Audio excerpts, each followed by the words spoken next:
My name's Matt. I'm Kenzie, and I'm Matt's girlfriend. I'm Chelsea, and I'm Matt's ex-girlfriend. And Chelsea's moving in with us, so we are all about to be living together.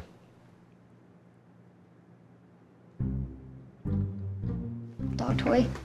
I never thought I would live with Matt a second time for any length of period whatsoever. Definitely not ever with his girlfriend in the same house. This is the show I call my life. You said these are clean, right? Yeah, I washed them yesterday. Not that I care. Not only is Chelsea coming to live with us, but we also have to help her move in because her car's not working right now. I'll take this side. It's the thought that counts. Where were your thoughts when we moved into our apartment that my parents and I unpacked when you were at work? And where were your thoughts when we moved into this house when me and my parents, once again, unpacked the whole house while you were at work? Oh my God, was he not here? And then somehow, like, he doesn't even, like, move us, but, like, he's gonna help his ex-girlfriend He always move, and wants I to get offer roped the into that? help. I mean, Matt's at Chelsea's every beck and call. She calls, he's there. Yeah, but I always invite you. That's it. I always invite you. Yeah, but I don't want to go. We are a team. That's your problem, not mine. I hope she enjoys this bed. I've had it since I was like 12. Maybe it'll motivate her to get a job and get a better house. And... Yeah, can't complain. So when I sold my place, I did not already have another place picked out, and that's not exactly smart. I always had my suspicions that Chelsea wouldn't really find a place on time, even though she wanted to deny it. Sure enough, last week I get a call that's, hey, I really am screwed. And then I said, all right, look, enough bull denying it. You're moving in with us. So are you ready for this? I don't know. I mean, I guess I just never saw myself in this situation, and It's not normal, that's for sure, but I appreciate you doing it. we definitely had that conversation, and it was not an easy conversation to have, you know, but he told me like how dire of a need she was in. She literally has nowhere to go. Like, we can't just let her like be out on the street. She can't live out of a storage unit. So it was like, let me be a good person and a good friend to Chelsea. Did you guys figure out how long she's staying? We have no idea how long Chelsea's staying.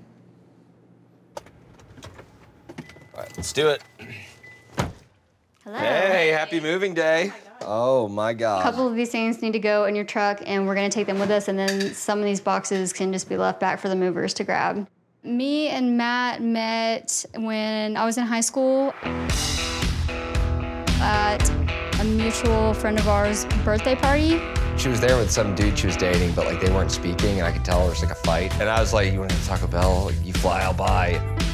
Chelsea's reputation was kind of like the darker, edgier kind of bad girl. It was kind of, but in this kind of cool, mysterious way. Like for me, that kind of fascinated me, and I was kind of like, huh. We reconnected on a dating app after bumping into each other periodically over the course of probably 5 years.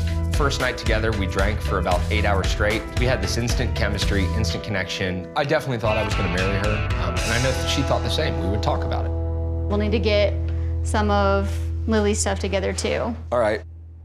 Chelsea and I dated for about 3 to 3.5 years. Not continuously. There were some little speed bumps in the road. Chelsea would always break up with me around 2 or 3 times, once per year, but never lasted more than 2 weeks. I'm pretty sure each time Chelsea broke up with me, she didn't really think she was breaking up with me. I think it was just her way to get rid of me for 2 weeks. That water's like leaking. That water's gonna have to go out. You might wanna Is take... the bed of your truck gonna get wet? Definitely didn't wanna break up at first. But if you dump me, I'm not gonna sit around crying about it. I did that the first 2 times. The second 2, hell no.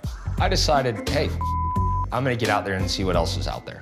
And I just happened to meet Kenzie. This is not like all going to the house, right? I think it is. We'll just not tell her, and we'll put that in the other room. She won't know. Kenzie and I met on a dating app. We hit it off pretty instantly. It turned into exchanging numbers and then going on some dates. After that 3rd date, it was established that we were falling madly in love with each other. And I think it took about a week and a half for me to blurt it out one night that I think I love her. You know, just like a man. Days after our 4-year relationship ended, I logged into his Instagram, and I think he was at like her grandmother's birthday party. They had been at some waterfall because she had posted pictures of that, of course, and how this is the man of her dreams and her future husband. But, 5 days later. So So, right, I'm like, this is, we just broke up, like just broke up. This chair is not going? No. So why is it in front of the door? Here, I'll move it. Because I'm packing, Matt. Yeah, he doesn't like being alone. I mean, who does? Well. Clearly you don't like being alone because you were still living with her while you were trying to get me to be your girlfriend, so. Oh. See, I didn't know that part. All right, let's jump in. I still have more stuff in there. I think executive decision, you have what you need. We're not getting more. This truck's full and we have everything else. Yeah. I think because we've honestly been through so much together as a couple, when you're with somebody every day for 4 years, you don't just want to throw that away if it's not. We didn't know how to do life any differently since that's what we were used to and had always been there for each other. So it just made sense to continue doing the same thing.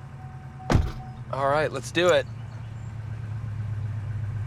I mean, there was so many things I do like about her and love about her that no sense in not seeing that through and keeping that friendship forever. We care about each other a lot. For sure. Thanks for letting me live with you and for hauling me around until I can get my car back. It's, you know, it's the least we could do. You do what you can for the people you care about, right?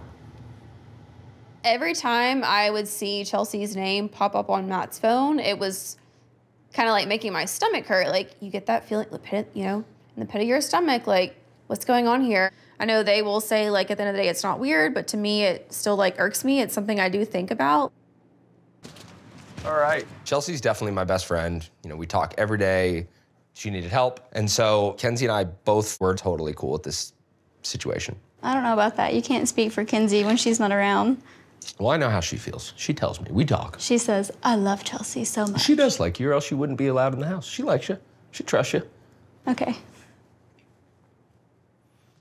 All right, this is your room. Your crisis quarters. Check it out, Dad. Bed. It's nothing special, but it's yours. Thankfully, Kenzie and I do have a guest room. It's my childhood bed, which isn't very comfy, but Chelsea's already used to it. She's slept in it before. Is it gonna work for you? Yeah. Okay. It'll be just fine. The room's great. It's good size, got enough room for me and the dog. But there are photos everywhere of Matt and Kenzie. Oh, wow. Aren't these special? I had Matt hang up a nice little gallery wall of 9 pictures of me and Matt, and I mean, there is some pretty cute pictures on there. I mean, there's pictures of us like kissing, and there's a picture of me like on his back with a firework, and weddings we attended over the last 4 years. I'm not gonna lie, I may have picked like the most uncomfortable ones for her to look at, but it's my house, so I'm gonna do what I want. Oh, wow. The day I became yours.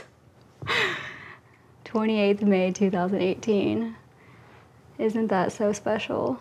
Seeing this date on the wall was the first time that I was aware of what they considered the start of their relationship. We both still lived together, we both still did everything together, and we acted as if we were together. I wouldn't have been in that situation and still like searching for someone at that time because I wouldn't have felt like that was appropriate to do if I'm still in a relationship. Yeah, but we were emotionally done. But when you're miserable, Well, then break up with me. You would never do that. We were already broken up. No. Yeah, of course we were.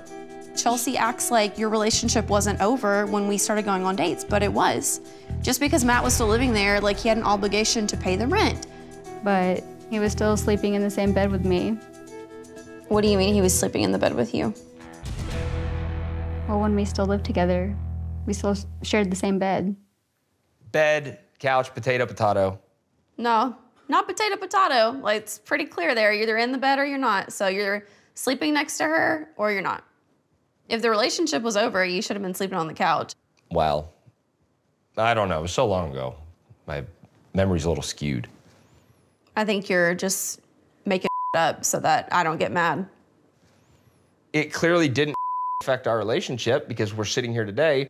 I was sharing a bed with her while we were in the talking, dating phase. It's one thing to be living there, but it's another thing to like still be sleeping in the same bed as your ex-girlfriend while you're going on dates with me. Once we pulled the trigger and we were official, I was at your house every night. I want to